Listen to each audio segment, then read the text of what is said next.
I'm here because I am a roaring lion crying out, righteousness.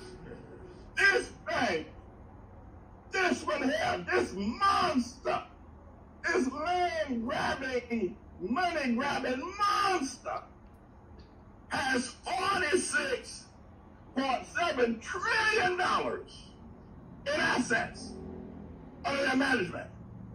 And just a little bit more history.